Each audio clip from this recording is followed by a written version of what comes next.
Rahul, are we ready? Can we start in 2 minutes?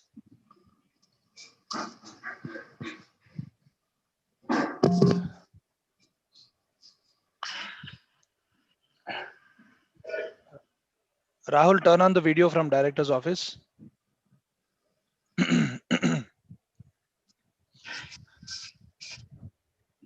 Professor Shyam Prasad Garu, we'll go live in 1 minute, sir.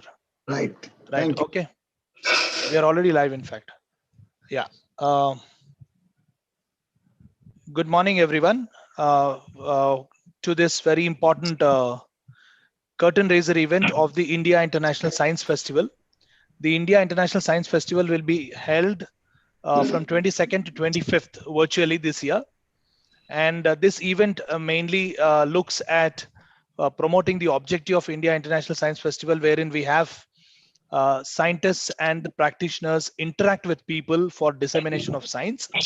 So that's where we start, and ICMR is playing a key role in it. And then we are hosting a curtain raiser event. Welcome to all colleagues, friends, students, and media personnel, and everyone who's joining us by Facebook as well as on YouTube from everywhere in the country. Before we start with the event, I just have few quick announcements to make. In the interest of the bandwidth, I request everyone to, other than the speakers, everyone else to mute their audios and switch off their videos so that the streaming can happen easily, even with little bandwidth for everyone who's listening to us. Number two, I will be moderating. I am Dr. Subbarao from National Institute of Nutrition, and I represent the Nutrition Information Communication and Health Education Division. And I will be moderating this particular event. And again, there is an admit option for everyone. As soon as you try to log in, there'll be, we'll be letting in the people, but our Zoom facility has a limit of certain numbers. Just in case you get dropped out, the YouTube live is always available for you to watch. You can always try to log in once again. Just in case you get dropped out, please log on to our YouTube live so that you can still continue watching this. And thank you very much for everyone for joining this particular event. And warm welcome to the ICMR National Institute of Nutrition and ICMR fraternity itself. Today we have with us Dr. Hemlata, the director of our institute, who will be delivering the welcome address, and also Dr. Shyam Prasad Piglam, the Vice Chancellor of Dr. NTR University of Health Sciences, Vijayawada. We will also be joined by Shri Jayan Sahasrabudhe, the National Organizing Secretary, Vijnan Bharati, India. And Dr. Jayan Sahasrabudhe is actually going through a personal loss, and he's on the move. He's joining us in a while. And we also have Dr. Bhanuprakash Reddy, who's the president of the Telangana chapter of Vijnan Bharati, and he's also scientist and head of the biochemistry division in ICMR, National Institute of Nutrition. And my colleague Raju Nayak will present the vote of thanks at the end of the meeting. To start the meeting, while conveying our thanks to our Director General as well as our Director, I'll request our Director, Dr. R. Hemalata, to give her welcome address. Thank you, Dr. Subbaram. Thank you, ma'am. So you can hear me, right? Yes, loud and clear, ma'am. Yes. Yeah. Warm greetings to all. I am really pleased to welcome you all to this curtain raiser event, which is a foretaste to the upcoming India International Science Festival 2020, which will be held from 22nd to 25th December.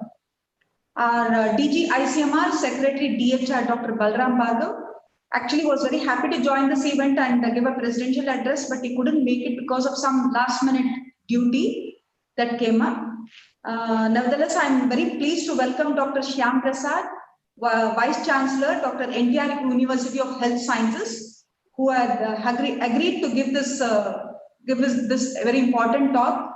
Thank you, sir. Thank you very much for accommodating our request. It would have been very nice to have Shri Jayan Sahasrabudhe, the Organizing Secretary of IAFS and General Secretary of Vijnan Bharati. However, because of some unfortunate incident, he couldn't join us on time. Nevertheless, he promised that he will be joining a little later. This festival has been showcasing the scientific might of India to the world. And this India International Science Festival has also been creating an interface and dialogue between science and society, science and industry, and science and other stakeholders. Premier science and technology bodies like, of course, including ICMR, CSIR, ICAR, DPT, DST, then IITs, academic institutions as well, like including DRDO, then ISRO, have been coming together to organize the IASF. This is the 6th consecutive year of this festival, which was started way back in 2015. And in response to the loud and clear call of our Prime Minister for making India Atmanirbhar, this year's theme dwells on science for self-reliant India and global welfare. Over 40 events in 9 verticals will be organized this year, and all these will be done virtually, which will also include popularization programs such as interaction with school children, students, and also scientists' interaction with the industry, media, and policymakers as well. We encourage great participation this year because it is virtual and almost all sessions are accessible to all. Once again, I take the pleasure of inviting our speakers and our participants and the guests. Thank you all very much for making it. I thank the speakers again for accommodating our request and for sparing their time for this important curtain raiser event. Thank you very much. Thank you, Subbaram. Yes, ma'am. Thank you very much for that welcome address, and thanks for your warm welcome to this event. And as per the program about the ISF, the very objective of this particular curtain raiser event is to make people aware of the possibilities of scientific interactions of common people with the scientists, as well as science interactions and science industry and science policy interactions. So with the permission of our director, I would quickly share a presentation that gives you a brief outline of the India International Science Festival. And I promise I will just finish it in about 5 to 6 minutes, because our director has largely covered the objectives of the India International Science Festival. I am sharing my screen. Please bear with me.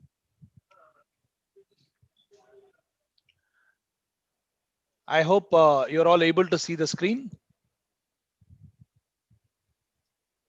Can anyone confirm, please? Yes. Yes. Yes. Yes. Thank you very much. And this event, as I said, is a precursor to the India International Science Festival, which is to be held this year virtually from 22nd to 25th. And the theme for this year is Science for Self-Reliant meaning Atmanirbhar India, and also global welfare. And there are multiple partners in this particular event, and and all these premier scientific bodies of the country are part of this very important event year after year, which has started way back in 2015. And you can see DST, DBT, Ministry of Earth Sciences, ICMR, CSIR, and Vijnan Bharati India is also supported by DRDO, ISRO, ICAR, and a host of organization, and any organization that deals with any science in Indian context is part of this. So this event, if you see, in 2015 when it started, it was hosted by IIT Delhi, and the nodal organization was DST, and coordinating institute was Technology Information Forecasting and Assessment Council. And there were 8 events as part of that. Then it grew, to 9 events in 2016, when the theme was Science for the Masses, and it was organized by CSIR's National Physical Laboratory as the venue, and nodal agency was CSIR. And IISF 2017 had the theme Science for New India. As you can see, it's always concentrating on using science for building new India. In 2018, Science for Transformation, and 2019, last year, it was organized in Kolkata, and ICMR was also a very important partner in all these years of IISF's organization. And we've been organizing Health Research Conclave as an important aspect, wherein we would get speakers from around the world or around the country on important aspects of health research, and then have these sessions for students, researchers, common people, policy makers, industry, and everyone, all the stakeholders who either fortify science in Indian context, as well as promote and use science with its translational value. And the current IISF, the theme, as I said, is already on self-reliant India and global world. This year we have a whopping 41 events, and it is virtual. And then there are a lot of things that are going to happen. I'll just come in the next slides. When I come to the next slides, I'll just share what all is going to be done. And it is open for all. Most of the sessions are open for all, except a few sessions. And this time also, again, CSIR and the Honorable Minister for Health also heads the Science and Technology and Earth Sciences. So he is spearheading personally this entire thing. And the CSIR, National Institute of Science, Technology and Development, is the nodal agency this time. And The vision, as I said, is it aims to promote and build scientific temper among everyone, and the young children especially, and to catalyze and trigger relationship between science and society. That's the main aim. And to strengthen nation and to achieve inclusive and sustainable growth. How science can be used for inclusive and sustainable growth, and to provide platform for organizing and contribution of science and technology to global improvement. See, if you can see, these are the programs that are there. You have 9 verticals, and then 41 sessions around these 9 verticals planned this time. And 9 verticals deal with almost everything: industry and MSME, also science and agriculture, rural development, new frontiers of science, science for students and sustainable development, and linkages, and science and humanities, and inclusive development, and a host of other issues. These are the 41 events, and the ones that you can see in red are all the new events that have been added over and above what was already being done earlier. So you have biodiversity, clean air, energy, habitat, sanitation, waste, water management, history of Indian science, and other things added this time, including science diplomacy, which is a very, very important area. And then we also have many of these events. You can see what are there in terms of industry and MSMEs, and then science for masses, and the new frontier areas, and inclusive development, and science for students especially concentrates on engineering model competition, quiz competitions, and science and science for teachers, and then Northeast Students Conclave, and a host of other things it has been doing year after year. And this year, the new one that is added is science education in India, and that's when our chief guest talk today is placed, wherein health education and medical education takes an important thing in Atmanirbhar Bharat. And I thank him very much for readily accepting our invitation. And we are all set to get a lot of Guinness Book of World Records. The aim is to get a lot of Guinness Book of World Records this time through IISF. And these are all the anticipated Guinness Book of World Records. Virtual participation of 2,000, approximately 2,000 people on virtual science thing, and on the light, shadow, and time device making, 5,000 students, and an online hand hygiene lesson. 30,000 students are likely to participate.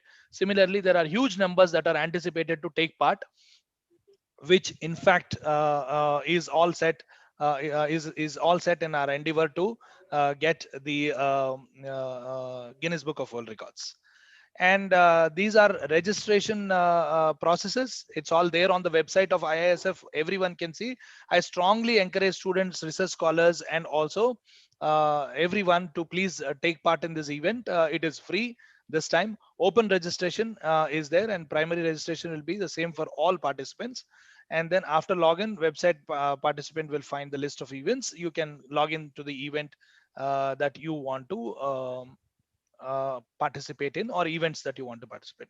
Although there are 2 or 3 events which are through nominations. These are Overseas Ministers and Diplomats Conclave, Science and Technology Ministers Conclave, Science and Education India, Guinness Book of World Records. And for open registration, there are all these things. One can upload posters, films. People are encouraged to do this. So this is about the India International Science Festival. These are all different organizations, different activities, virtual tours, paper competitions, and then quiz competitions, and many other things, as I already said, including panel discussions. And ICMR is hosting this kind of curtain raiser events in 5 different locations of India to make media, people, students, researchers, everyone aware of this event. And as part of this, we are also taking opportunity to have one important talk which also deals with the main theme of the India International Science Festival this time. And I thank you very much for joining, and I'll stop sharing the screen at this point.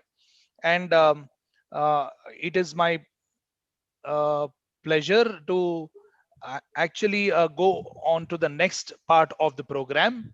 Let me see if Dr. Jayant Sahasrabuddhe has been able to join us. Sir, if you are online, could you just say hello? No, Subha, he sent me a message that he is not able to join. Okay, Dr. Jayant has actually suffered a personal loss of his brother's demise, and he's on the move. He's traveling from Delhi to Bombay, and he just 10 minutes ago said he would try to join, but perhaps due to issues of network, he's not able to join.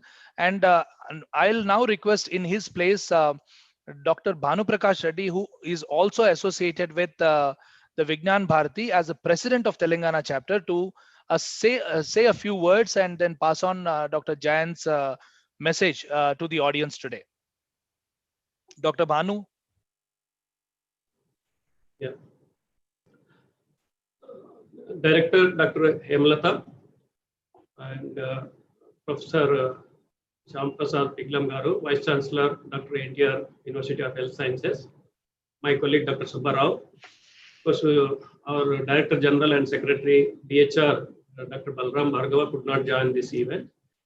Today, I am here to say a few words on behalf of Vijnan Bharati. As Dr. Subba Rao mentioned, Jayant Sahasrabuddhe, Organizing Secretary of Vijnan Bharati, National Organizing Secretary, could not join. He requested me to convey a few remarks on this occasion. Before I come to this today's talk, I would like to give a few lines of background about Vijnan Bharati. Vijnan Bharati is a voluntary nation building science movement. Generally, we all know that there are different organizations, but we do not consider this as a typical organization. We consider this as a science movement. and which is established in 1991 by Professor K.I. Vasu at the prestigious Indian Institute of Science in Bangalore. And the goals or objectives of this movement is to build modern India with the help of state-of-art modern sciences, and also to rejuvenate, this is most important, and also to rejuvenate and provide scientific evidence to traditional knowledge that is available in folklore, and also practice of artisans and ordinary people of different trades, because the knowledge is available in many sectors, even in different corners of the country, not only in the four walls of the science laboratories. That is what this organization believes, that in addition to modern science, we also want to rejuvenate and provide the scientific evidence to all this knowledge, traditional knowledge or practices of different communities and societies that is available in the north corner of the country. As a dynamic science movement with a nationalistic ethos, Vijnan Bharati interlinks the traditional and modern sciences on one hand, and natural and spiritual sciences on the other hand, in tune with the national needs and the aspirations of the nation. The organization has its unit in almost all the states of the country, as well as in many other countries. The eminent scientists and technocrats such as Dr. late APJ Kalam, Abdul Kalam, Dr. Anil Kakodkar, Dr. Madhavan Nair, Dr. V.K. Saraswat, and many more have guided and are even guiding now this national science movement, which is now functioning under the leadership of Padma Bhushan Dr. Vijay Bhatkar, who is an architect of first Indian supercomputer forum. The activities of Vijnan Bharati are spread to organize, as Subbarao mentioned, to organize seminars, workshops, brainstorm sessions on the themes which promote science concepts to address the current problems of the nation, such as conservation of energy and water, promotion of health, promotion of traditional medicine, tribal welfare, and to build self-sufficient modern India. That is actually theme of this year's ISF, that is self-reliant India.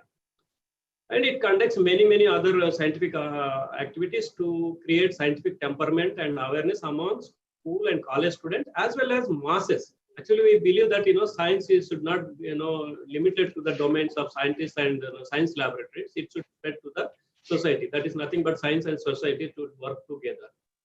So in this background, India International Science Festival, IISF, is actually the brainchild of VIBA. Of course, now it is owned and taken care and organized by all the government scientific bodies. And therefore, I would not take much of your time and elaborating on the India International Science Festival, as Dr. Subbarao has already mentioned. It is first started in 2015, and later I was also active participant in a couple of 2016 and 17 IISFs.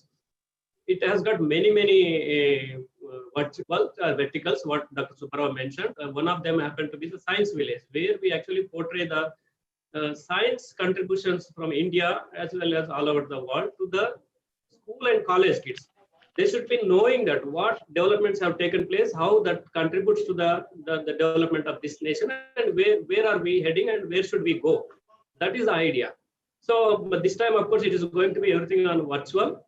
Once again, I take this opportunity to convey the message that, it is the involvement of the people. I mean, it is a people's science, what we can call it as. So that is the main objective of India International Science Festival. We all celebrate festivals, whether, religious festivals or cultural festivals, but we want to make science as a festival. It is a science festival for all of us, so that we can showcase what has happened, what is available, and where should we head. That is the theme of this whole exercise. So with this, I will stop here, and once again thank our keynote speaker, Dr. Shyamprasad Piglam Garu. I think who is going to really speak on medical sciences and health sciences, how they contribute to the self-reliant India, which our Prime Minister has given, Atmanirbhar Bharat. Thank you, Dr. Subbarao. Thank you, Dr. Hemlata, for giving me this opportunity. And I also take a minute. On 13th, we are going to organize another curtain raiser, because this is a part of the Vijnan Yatra. Because our main IISF is December 22nd to 25th. Of course, it's virtual, but as a prelude to that, we have Vijnan Yatra, which starts from 5 directions, that is south, north, east, west, and northeast. So from 11th December onwards, like from south, it starts from Thiruvananthapuram, and 13th is our Hyderabad center district. So as a part of that, today we have curtain raisers. That's what even Subbarao mentioned. ICMR also is joining from 5 corners of the country. So, NM being the south one, today we are taking part in the curtain raiser of this Vijnan Bharati. Now you see that even though it's a virtual, but this is a typical yatra, Vijnan Yatra, which is happening from all corners of the country. And as a part of this, on 13th Sunday, we have a common program as well as parallel sessions by different other institutes other than NIN. Subha, if you give me a second, I'll just share that program on 13th, this thing, just for the benefit of everyone, if anybody wants to interest. Yeah, Bhanu, you can also share it in the chat box so that people can look at the link and also share it on the main screen. Share it on the main screen for a while and share it on the chat box so that people can join in. Okay, now I don't know where. Anyway, yeah, instead of taking your time, I will email to everyone. Thank you once again. Put it in the chat box. Once again, I welcome everyone on behalf of Vijnan Bharati. Thank you. Thank you very much, Dr. Bhanu Prakash, for those quick words and wrap up around what Vijnan Bharati does and how IISF tries to reach out to people. Now, for the most awaited talk of today's event, it's my pleasure to invite Dr. Shyam Prasad Piglam, the Vice Chancellor of Dr. NTR University of Health Sciences.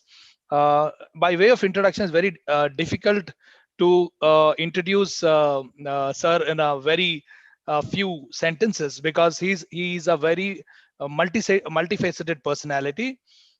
His education itself is reflective of that.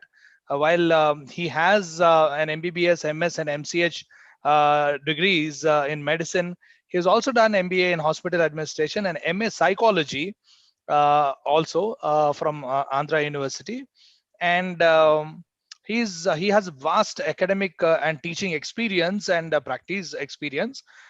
He's been with Sri Venkateshwara Medical College, Osmania Medical College, and Andhra Medical College, and Rangaraya Medical College.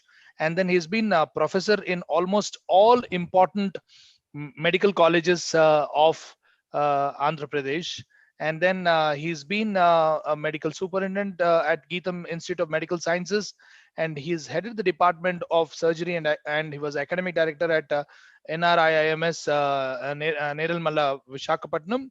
And he has vast knowledge, and his fellowship, he has lots of fellowships from minimum access surgery, and then he is International Association of Gastroenteric Surgeons, a fellow of that particular organization. He's also a fellow of International College of Surgeons and a fellow of International College of Angiology. And he has vast experience of research, and he's presented, published papers nationally, internationally at a lot of places, and delivered guest talks at many places. And he has several awards to his credit. Some of them being Best Administrator and Director from KGH Visakhapatnam on 65th Independence Day celebrations, YMCA Award for Dedicated Humanitarian Services, and that's one angle that I want to tell you. And he has got HIMA Humanitarian Association Award, For You Social Welfare Organization Award, and then the list goes on and on. And then he takes personal interest in many community building and also voluntary activities, wherein he encourages medical camps, blood donation camps, and many other things, apart from a lot of endeavors to reach out medical science to common people.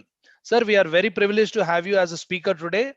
And usually the keynote addresses do not have a question answer session, but if time permits, at the end, with your permission, meeting with the objective of the IISF of reaching out to people, we'll quickly try and take 2 questions at the end of it. And I request all the participants to post your questions only in the chat box, and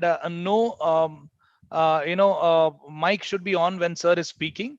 That is for the interest that we avoid echo and other things. Thank you very much. Sir, the floor is yours, and you have about 20 minutes of time. Right. Thank you. Dear Subbarao Garu, thank you very much for the brief and excellent 1 minute. My biodata is in such a great way. Thank you very much. Dr. Hemlata Garu, Dr. Subbarao Garu, of course, Dr. Sri Jayanti Sahasrabuddhe, give condolences for his sudden demise of his brother, Bhan Prakash Reddy Garu, Balram Bhargav, Secretary, DARDH, ICMR, and V. Raju Naik, my friends, ladies and gentlemen. And TV9 Telugu people and other electronic group. Welcome, sir. Welcome to the next one. I will share the screen. India International Science Festival 2020 between 20th and 25th as curtain raiser to start with National Institute of Nutrition from Hyderabad and requested me to study something about Sairam sir. Next. In this next ICMR NIN together they start this what is called medical and health education in India, challenges and way forward. My parents, Dr. Sundara Yadav is a former DME, my family members, my teachers, my patients who made me to sit in the seat. To start with, the art of medical education, just making sure to provide sufficient update medical knowledge and lot of clinical experience. It is not such something extra. The art of medical education, that is about a teaching program that is designed to serve the community of near future. The change of traditional ideas, how to cope up with these health systems. The educationalist science provides several important insights that help us to find out an optimal shape of the program. Good role models, learning environment, intended professional and organizational behavior, learning by doing, the knowledge, skill and attitude. The knowledge, skill and attitude. Simulation programs. It was made mandatory for every medical college by erstwhile MCI and National Medical Council.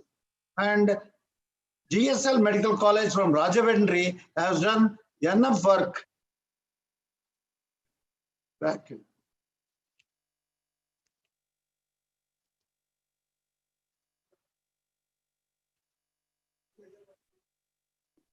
And they have done wonderful work. Suppose you are very near to Rajahmundry, see that institution where they made a simulation program mandatory for last 10 years. They have recently conducted a national program. The education tools like e-learning systems, good assessment and feedback system, quality of improvement programs to achieve mastery within multifaceted medical education. The art of medical education includes strategic planning, change management, learning, a role model, hidden curriculum, a quality care. Medical education in India, they have current challenges, the way forward. It includes medical education suffering from various shortcomings at conceptual level as well as implementation level. Two important issues here. At conceptual level as well as implementation level. A comprehensive analysis of various associated factors are very essential. The Indian medical education is suffering from maldistribution of resources, unregulated growth in private sector, lack of uniform admission procedures, and traditional curriculum, lack of innovative approaches. The medical education in India has its current challenges and the way forward includes goal. What is that goal? Re-evaluate each and every aspect, create an efficient accreditation system, promote an equal distribution of resources, redesign the curriculum with a stricter implementation and improved assessment methodology, all of which will generate efficient medical graduates and consequently better health care delivery and resulting in desired changes within the system. India's highest number of medical colleges in the world, everybody knows it. Still, there is a rapid expansion with a trend favoring privatization. The medical education system is suffering from, already we discussed, maldistribution, traditionally curriculum, poor assessment, lack of sufficient faculty development programs. There is an urgent need for innovative policies, that is, innovative policies and strategies for reforming the entire system.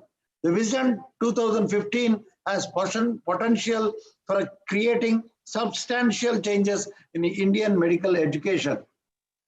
Dr. Sood 2008 has highlighted some important issues. Have a rapid proliferation of medical colleges in India There is a problem in one, distribution, second is access, third, equity of healthcare system.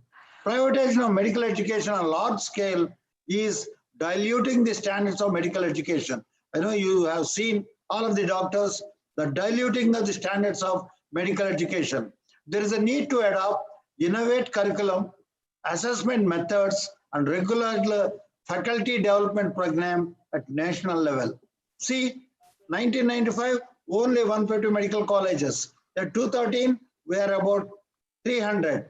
And now more than 500 medical colleges. We have 50,000 medical seats, MBBS seats, way back 2013. Now we have 80,000 medical seats, for which MC have devised a curriculum implementation support plan. It's called CISP.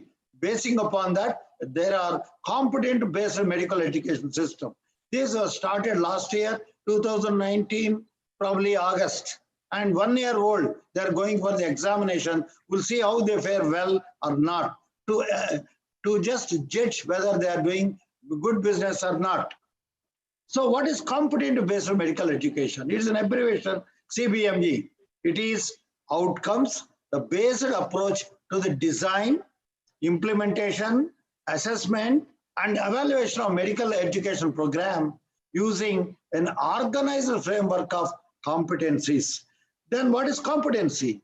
It is an observable activity of a health profession integrating multiple components like knowledge, skills, attitudes, and values.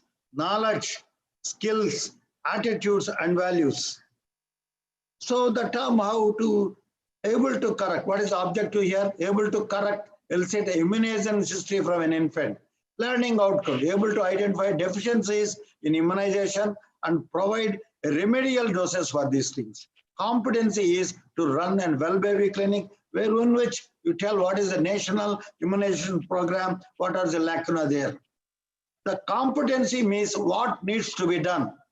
Competent means one who can do it. Competency means what he does.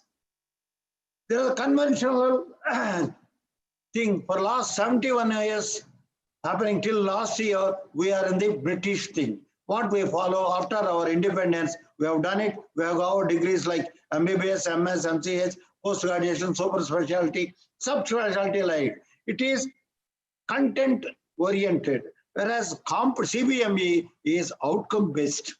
Process driven by a teacher. I'm a professor, I go to a class for surgery, I deliver my lecture and go off. I don't bother about the students, whether present or not, whether they understood or not, like that. But nowadays, it is learner-centered. It is learner-centered. He will ask questions to you. You're supposed to answer. The assessment are fragmented, mostly summative, norm-referred in conventional, whereas in competency-based, it is integrated, largely formative variety, criteria, reference. Time is important in conventional, whereas outcome is very important for our latest LAB. The traditional curriculum is variable, undefined outcome. We don't know what things happen. Not aligned with society needs. We don't bother about the society. The emphasis on knowledge only. We read, go out there and think, showing some slides, go off. No formal training for attitudes and communication. In CBME, the traditional model, not mutually exclusive, does not prescribe any different teaching methods, multiple routes to a competency possible. So what is called Indian medical graduate possess the requisite knowledge, skills, attitudes, and values, a responsiveness so that he or she may function appropriately and effective way of physician of the first contact community while being globally relevant. We'll give them a training in communication, soft skills, psychology, first 3 months of CBME. It's all happened last 3 years. A competency framework make Indian medical graduates a clinician, communicator, lifelong learner, leader, and professional. Here are the things, clinician, right? He develops the clinical skills, lifelong learner, you should learn, like me at this age, to read and again tell the people, leader and team leader, communicator, professional. Paradigm of CBMA, here the healthcare delivery, it has its goal. To meet the goal, the graduates have to perform the roles. To perform those roles, they need certain competencies. To attain those competencies, they need to meet certain objectives. Need to going on monitoring is called assessment. For example, a reduction in infant mortality rate. What are the various roles? You have a good antenatal care, institutional deliveries, postnatal care, neonatal care, feeding, immunization, curative services. What are the competencies here? Able to provide a good antenatal care, able to conduct a normal delivery. The objectives here are enumerate components of antenatal care. What are the things you have to do? You have to take a hemoglobin and periodical checkup by antenatal care groups like obstetricians. Take appropriate history and perform physical examination. Goal, role, competency, these are the objectives, you assess them later. Here, the 4 important spectrum of domains you remember lifetime are: 1, your knowledge, skill, attitude, communication you learn in medicine. Well, we will just go with the SWOT analysis. What are the strengths here? Transparency, curriculum management, good blueprinting for assessment. Weaknesses are oversimplification of complex structures. So you study anatomy. We have read somewhere some great books at Grey Anatomy. No, present people, they never read Grey's Anatomy. Grey's Anatomy is a reference book now. Other small things are coming up. There's a time free courses may not be acceptable. Relation between competency and performance not clear. Prescriptive. So these are the areas: a clinician, leader, communicator, lifelong learner, professional. You start very early, day 1 onwards, early clinical exposure. You are going to the hospital in the evening, 4 to 5, isolate some patients, write something about them. So you will have learned the communicating skill at that age group. I hope that will make them big when you're coming out of the college. Anatomy, pathology, forensic medicine, social medicine or community medicine, and internship. These are all things are congregated, translating subject-specific competencies to global competencies. See, for example, a sample framework of competency for Indian medical graduate, a clinician, you should learn how to manage malaria. Sub-competencies include collect adequate history from him, order relevant laboratory history, treat the patient malaria with a relevant of drugs. Specific learning objects are life cycle of plasmodium, various types, 4 types of plasmodium, Vivax, falciparum, like that. Next, list various signs and symptoms, prepare a thick and thin spin, anti-malaria drugs, counsel the patient malaria to take preventive measures like community medicine against mosquito bites. It should be done in 2nd year or 3rd year. Teaching, learning methods we will tell you, lecture class, hosting video, laboratory demonstration, like we always assess by so-called multiple choice questions or objective structural practical examinations. It's called ASCII, objective structural clinical examination. Foundation in nutritional science. It includes an energy. We study about deficiency, excess, metabolism, food storage and requirement, macronutrients, protein. Regarding its deficiency, metabolism, bioavailability, food sources and requirement. Carbohydrate, food sources and requirement. Fats, saturated, trans, delta 3 and delta 6, and cholesterol, food sources requirement. Dietary fibers, types, sources, requirement, and effects.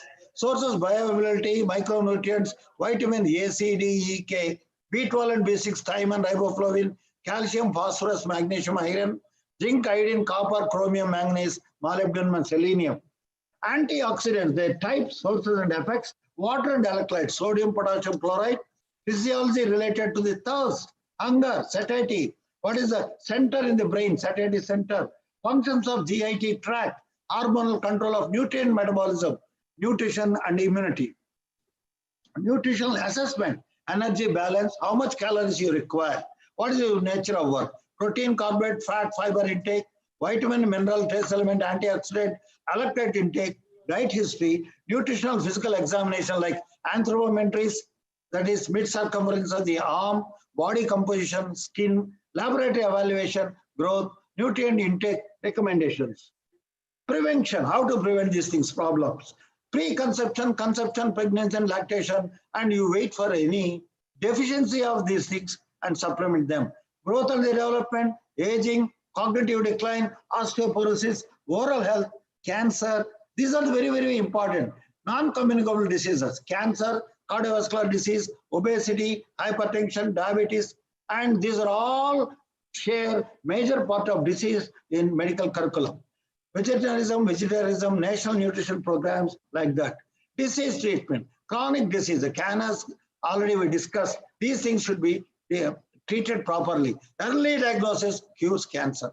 Early diagnosis cures cancer, breast, and other things too. Nutritional anemias, failure to thrive, eating disorders, kidney stones, renal failures, diarrhea, water, electrolytes, acid-base balance, liver disease, alcohol abuse. Disorders of GI tract like celiac disease, GERD, peptic ulcer disease, tests of digestive function, hyperuricemia, gout, malnutrition, the surgery, trauma, infection, and wound healing, foodborne diseases, drug-nutrient interactions, supplement nutrient interactions, food allergies, inborn errors of metabolism, HIV and AIDS, cystic fibrosis, rheumatoid disease, depression, and psychiatric problems. Nutritional therapy, nutrition prescription and referrals, behavioral change counseling, the physical registered dietitian should be there. Team of people will help in the nutritional therapy. Nutrition supplements, cultural issues in counseling, digestive enzyme therapy. The last one is virtual learning environment in medical education. In the event of COVID, we have learned what things are happening in the past, present, and future.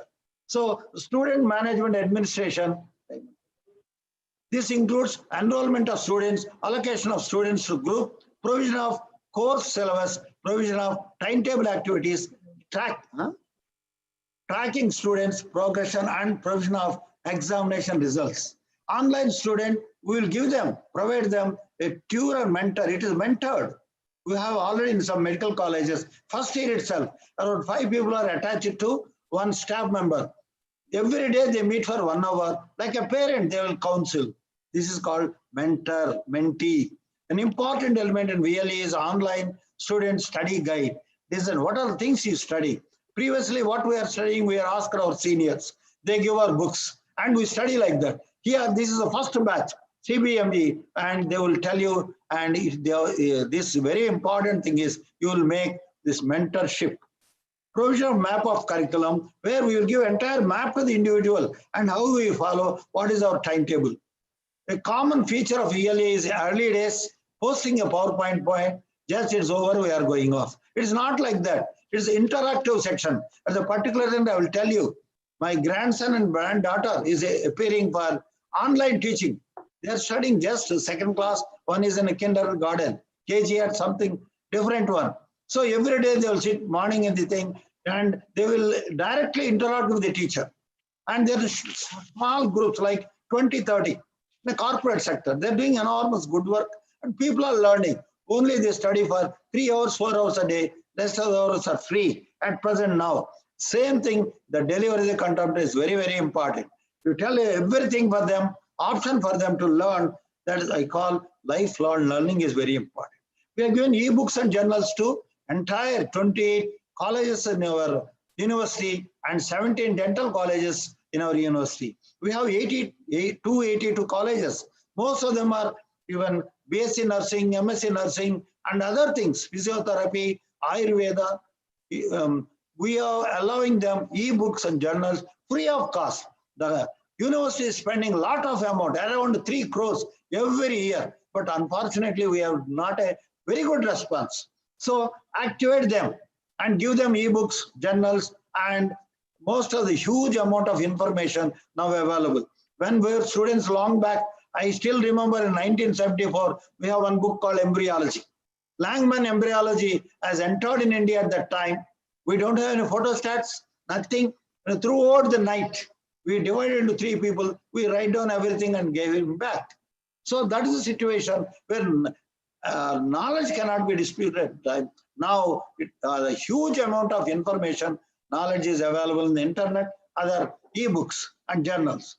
A collaborative learning is very, very important. People learn how to learn with his or her colleagues and as a team. A portfolio encourages to document and reflect on their learning and to achieve high level incomes. Assessment. This assessment I already told you. They do give multiple choice. Already we have showed you 2-3 things where ASCII, ASPI is all this doing it. A curriculum map, what we are going to do.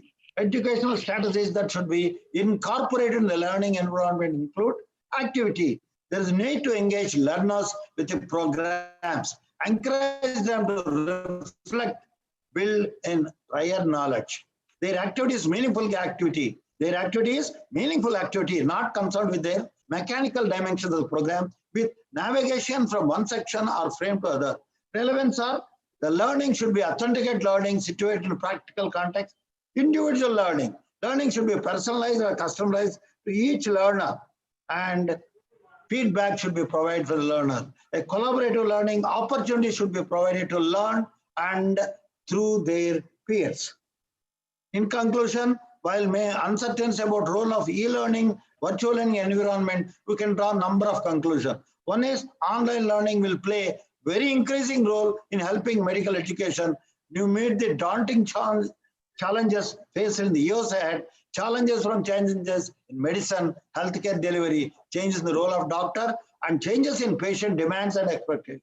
Second, in both traditional and innovative schools, a blending of learning environment will be a normal student working in a virtual environment. An environment with physical presence is also very important.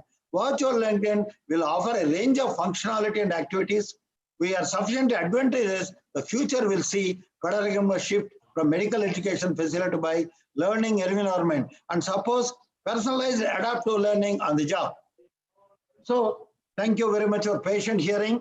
I sincerely acknowledge the National Health Mission, where I am a member, the erstwhile Medical Council of India, Dr. F. Sheele, Netherlands, Anjali Solanki, Surendra Kashyap from Kalpana Chawla, Government Medical College, Karnal, India, Praveen Kulkarni, Pushpalata, Deepa Bhatt from JSS Medical College, Mysore, Karnataka, Dr. Radhika Kapoor, Professor Dr. M. Lakshmi Surya Prabha, my colleague, and Premchand is my steno.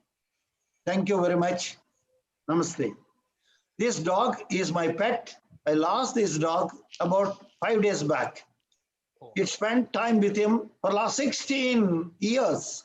Usually a pug live for 8 years. God made me big because she is staying with me for last 16 years. Every day with gestures, sitting down when I'm preparing a notes, when I'm delivering a lecture, it is with me.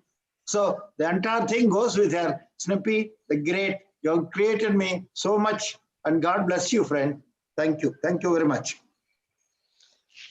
Thank you, sir. Thank you for your talk and then sticking to the time so well.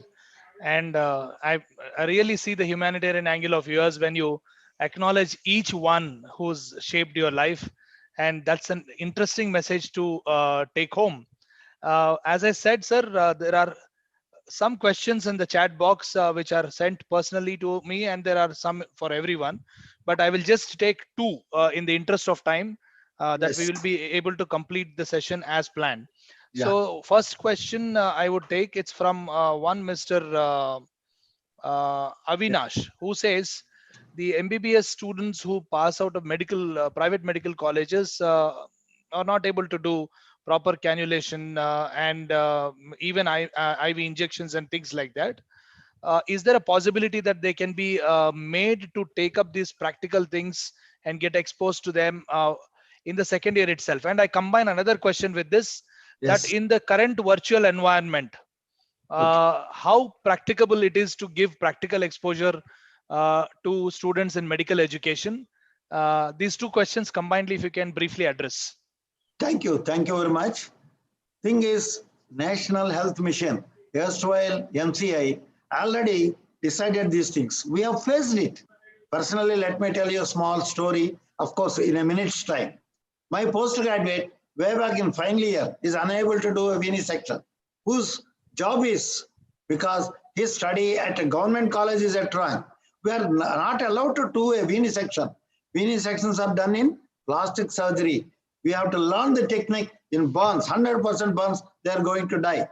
Those are the things days about 40, 50 years back. But the curriculum now, they've introduced innovations. So-called simulation lab is a must. And MCA already thought that they would introduce it. Unfortunately, there is a paucity of funds. And every college, private college, they just purchase for MCA purpose, not for the student person. You can learn IV technique in a simulation lab. In a medical college, you ask for it. It is a must. It is a mandatory for every medical college to make MBBS course viable. So this is already started. You should learn from them. If it is not there, you request the so-called principal. If you don't respond, write to me. I will write to the National Medical Council. Right? That's the way to learn. Second, virtual is very short period. Because in virtual, we all learned. I worked in COVID. I draw all private medical colleges, made hospitals, their worker pattern.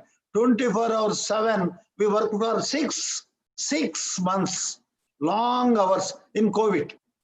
Learning virtual things, new things like that. Then a day we see about 3 or 4 webinars, priorities. Some are recorded by my assistant. I will see late in the night. Virtual, don't think it will replace every physical thing. The way in which you teach clinical medicine is something great. My students are there. Always they say, you are so polite, so think. Just talk to me your local language, talk to them and let them answer. And virtual, don't think friends, it will go for eternal life completely. It is have its own theoretical purposes. Probably you can go for a virtual.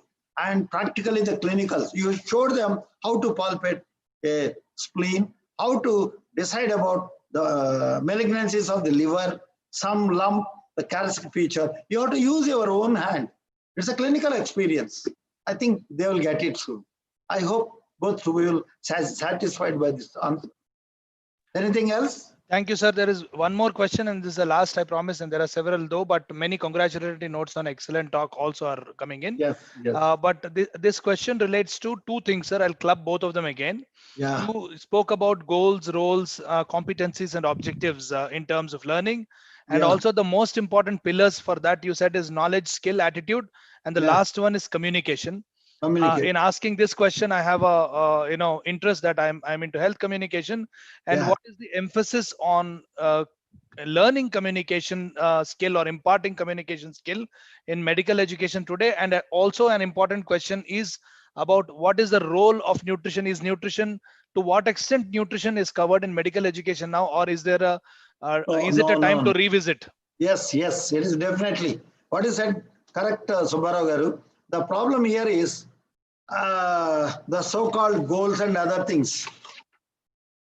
And sorry, I will answer the second first, because in SPM we have learned there is only 10 pages. You mark those things, useful for your medicine too. What is the dose of B12 you require? What is the dose of vitamin C you require?